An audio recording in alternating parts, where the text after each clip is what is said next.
안녕하세요. 행정멘토입니다. 자, 2025년이 얼마 남지 않았는데요. 올해 건강검진 대상인 분들 다 건강검진 완료하셨나요? 저도 지난달에 건강검진을 받고 왔습니다. 그런데 저는 내시경을 하지 않았지만 이제 뭐 위암이라든지 대장암 검사를 위한 수면 내시경 하시는 분들이 꽤 많죠. 문제는 내시경 후에 운전을 하시면 안 된다고 안내를 함에도 불구하고 운전을 하시는 분들이 있다는 겁니다. 병원에서 안내사항을 보면 당일은 운전하지 말라고 하죠. 수면 내시경 후 운전을 해도 되는지 혹은 이제 운전했을 때 처벌 같은 걸 검색을 많이 하시는데 이 병원에서도 당일 운전은 피하도록 이렇게 안내를 하고 있습니다. 그런데 이런 안내에 대해서 그냥 방침이라고 생각하시는 분들이 좀 많은데요. 방침이 아니라 도로교통법에는 약물 운전을 금지하고 있는데 이 수면 내시경이나 수면 마취에 들어가는 약품 성분이 이 약물에 포함될 수 있기 때문에 조심을 할 필요가 있습니다. 최근 인터넷 커뮤니티에서 올라온 글 중에 이제 수면 내시경 때문에 친구를 선전했다라는 내용이 있어서 한번 봤는데요.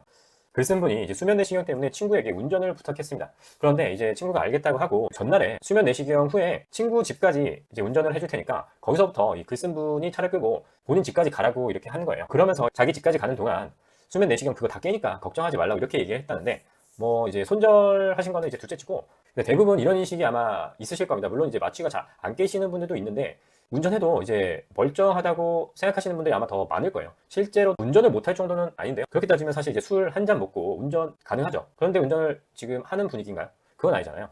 이와 유사하게 약물 운전도 동일하게 이제 봐야 할 필요는 있습니다.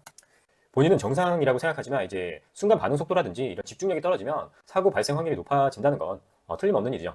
그렇기 때문에 수면 내시경 후에 이제 다른 사람에게 운전을 부탁한다든지 대중교통을 탄다든지 뭐 이런 선택밖에 없는데 친구라는 분이 이렇게 이제 운전을 종용하는 건 별로 권장할 일은 아닌 것 같습니다. 자, 얼마 되지 않은 보도자료에도 수면 마취 후에는 운전하면 안 된다는 이 안내를 하고 있는 보도자료인데 우리가 뭐 기사 등을 통해 이제 프로포폴이라든지 아니면 졸피뎀이라든지 이런 이름의 약물은 이제 익숙합니다. 그런데 법에 규정되어 있는 뭐 향정신성 의약품이라든지 그 의료계에 있는 분들의 안내에 의존할 수밖에 없는데요. 왜냐하면 뭐 우리가 처방전을 본다고 해서 그 약품 이름을 보고 이거 운전하면 안 되는 약물이네 이렇게 알 수가 없잖아요. 실제로 최근 약물 운전으로 운전면허가 취소된 사례가 예전보다 한 2배 이상 늘어났다고 하는데 물론 절대적인 건수가 그렇게 많지는 않습니다.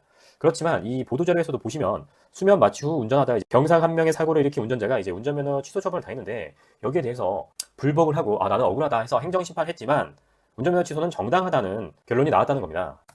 예전에 뭐 롤스로이스 차량이 사고로 낸 사건 때문에 이제 마약이라든지 이런 운전에 대해서만 약물 운전이라고 생각하실 수가 있는데 아까 보도자료에서 나왔던 유사한 사건이 해당 사건인지 모르겠으나 2020년 12월에도 발생했었고 이에 대해서 면허 취소가 됐습니다. 이 사건 같은 경우는 이제 접촉사고 어쨌든 간에 가벼운 사고였지만 결국 교통사고로 인해서 면허 취소가 된 사례인데요.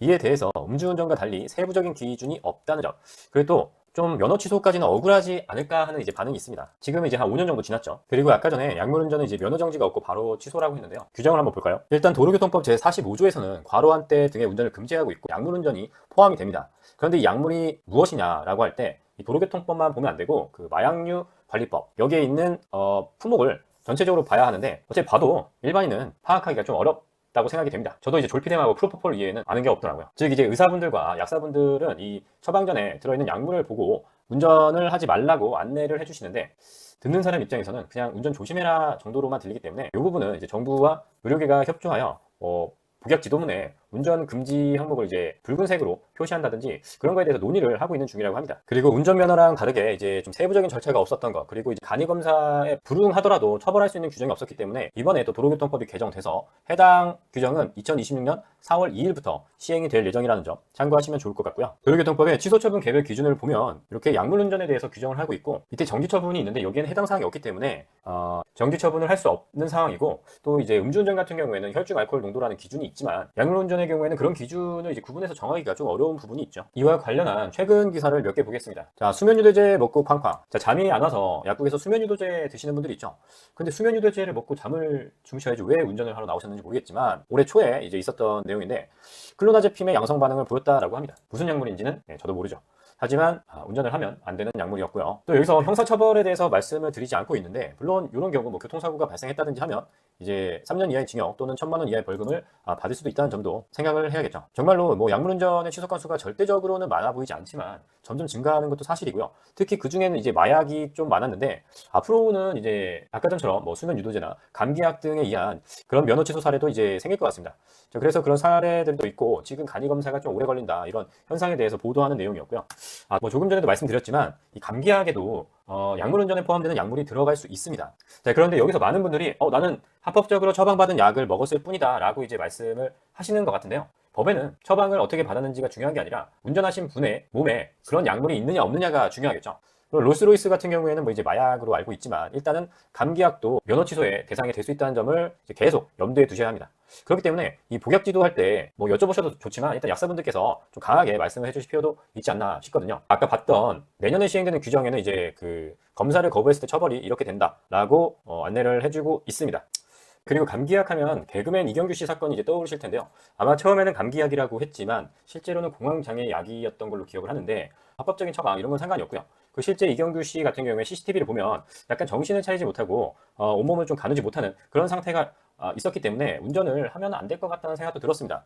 그래서 결론적으로 이 약물운전으로 인해 이경규 씨 벌금 200만 원 약식 명령이 선고가 되었고요. 아마 면허도 취소됐을 거라고 생각이 되는데요. 일단 간이검사에서도 양성이 나왔기 때문에 뭐 약물운전일 수밖에 없는데 공황장애 약을 복용하고 운전하면 안 된다는 걸 인지하지 못했다라는 건 이제 보통 사람들도 아마 비슷한 말을 할 수 있을 겁니다. 지금도 감기약 먹고 운전을 하면 안 된다라고 하면 왜 안 돼? 라고 하시는 분들이 꽤 있을 거란 말이죠. 그럼 개인적으로는 뭐 이제 스스로 느낄 정도의 이제 졸음이 온다든지 그런 상황이 아니라면 약물운전으로 이제 적발될 가능성은 현실적으로 높지는 않다고 생각이 됩니다.